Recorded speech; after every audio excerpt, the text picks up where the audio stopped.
I'm Lynne Alexander with the NASJE Communications Committee and the Missouri Office of State Courts Administrator. It's my pleasure today to talk with Jim Drennan, the 2016 Karen Thorson Award winner. Welcome, Jim. Thanks. It's good to be here. Thank you. Thank you. And I first would like to have you reflect upon one of your most profound learning experiences. Wow. Most of what I've learned in this business as a judicial educator has been about education and not so much about the court system. I had a better knowledge of that than I did coming in on the education side. So in thinking about it, the thing that changed the way I teach and the way my colleagues teach is this understanding that people learn in different ways and that they don't typically learn best by somebody standing up and talking to them.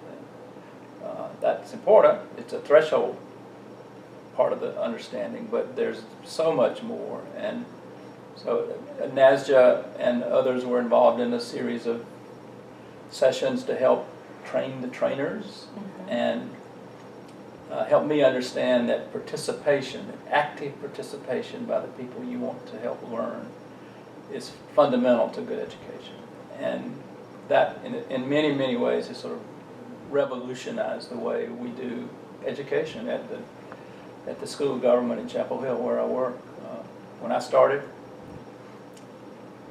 pretty much it was understood there's somebody who knows a lot who stands up and talks. And 100 people are supposed to sit there and take it all in. You don't make anybody write anything down. You don't have any visual support for it. You just talk. Well, that was a very ineffective way, and when my eyes were open to that, a whole new world emerged, and it's been very gratifying to play around with that. And of course, technology has radically changed the way we do some of those things, but still, the fundamental idea that people need to participate in the learning is really a profound learning experience for me. Thank you. If you were to look at the national trends over the past few years, how do you see those changing in the next 5 years? I'm not particularly good at forecasting the future, but it's clear to me as I look across the state court systems that there are a couple of things that are really fundamental to their long-term health.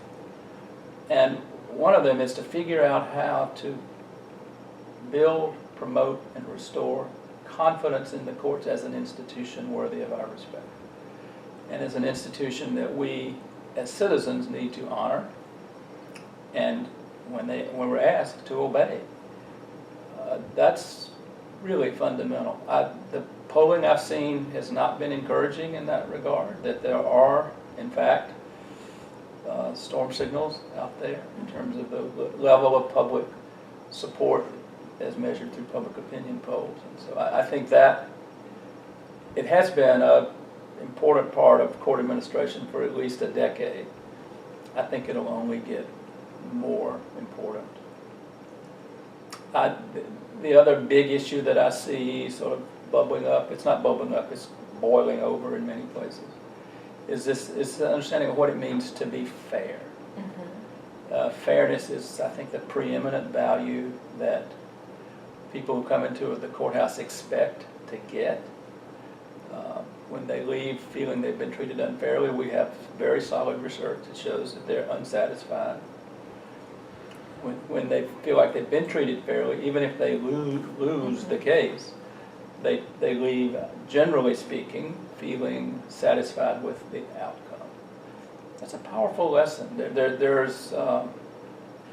I've spent a lot of my time professionally in the last 10 years. I sort of transitioned from doing legal work to doing more court administration work, and I've gotten pretty interested in this notion of how we understand ourselves and how we understand our own biases that we have, and trying to help people understand that talking about bias doesn't mean that you're a bigot. It doesn't mean you're a bad person. It means you are a person. That's a universal human experience, is to have those kinds of biases. So I think courts will continue to grapple with that, as other public institutions will. Every day we see one of the really interesting things is the notion, when I first started hearing about this, 10 or 15 years ago, no one talked about it. Mhm. Everybody is now talking about implicit bias, either positively or negatively, but they're talking about it. So I project 5 years that will continue to be a significant part of the understanding, with the goal that we're building a court system that is both fair and perceived as fair. Mhm. A tall order, but I think we're up to it. That is. Please complete my statement. Judicial education means to me. Wow. Judicial education means to me a job, a career, a calling, a place where I've gotten professional meaning out of my work life, a hard job trying to meet the needs of all the different kinds of learners, whatever level or place they find themselves in the court system, and something worth keeping at as long as I'm able to keep at things. That we won't ever get there. Justice, ultimately. Judicial education to me is about promoting justice. And justice is an elusive concept, and we never get there. It's we try to get close. The closer we get, the better we are. If you look back over your career and you said, if I know then what I know now, what would you give yourself advice? I would tell myself to try more things, to fail more often, to take more risks in educational programming, because every time I've done that, either if it failed or succeeded, I learned something important. And to not leave my career saying, I wish I had done X. Mm-hmm. And there are not many X's left on my, I've been doing it a long time, but I think that's what I would tell myself. Don't be afraid of failure. It's far worse to not have tried than it is to have tried and failed. Now, don't fail the same thing over and over again. Mm-hmm. Einstein is reported to have said insanity is doing the same thing over and over again and expecting different results. Well, don't do that. But try things and learn. Mm-hmm. Yeah. That's very good advice. Thanks. Yep. Thank you. With NASJE, over the period of your career, how have you seen the transition, and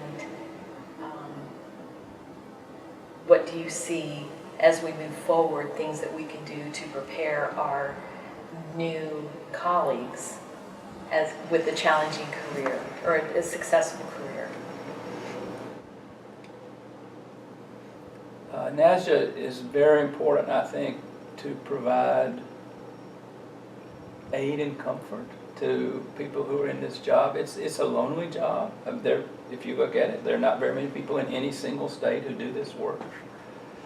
And people need community, and NASJE is a community. I think that it's really important that NASJE be that community for people who are starting this profession. It's not a profession you go to school to learn. There's nobody who really teaches it. You learn it on the job, and so that has to be, if you go to law school or go be a plumber or any other sort of trade, that's sort of a commonly understood trade or profession. Judicial education is under the radar in most senses, so I think we need to provide awareness and support for people who find themselves in this position, and an understanding and a recognition that this is really important work. I mean, this is worth your best effort, because if you do it well, the justice system in your wherever your zone of operation is will be better. And justice is sort of a lifeblood of a civil society, and so it's really important that it get all the best efforts of good people. So, when you reflect upon receiving the Thorson Award, please tell us your thoughts. I wondered why they gave it to me. Knowing all the people who have come before me in this wonderful organization. It's very humbling because anytime people who know you and who do the work you do choose to honor you, it's one of life's great privileges and pleasures. And so it was very humbling. I was very gratified. And I'm very grateful to NASJE for supporting me, helping educate me, listening, and just being the community that was so important when I realized back home that there wasn't really anybody else doing this work. Mm-hmm. I live in a state of 10 million people. For most of my career, there was one of me. But there were others in other states, and so I'm just very grateful for the whole experience. I'll be thinking about it a long time. Congratulations on receiving the award.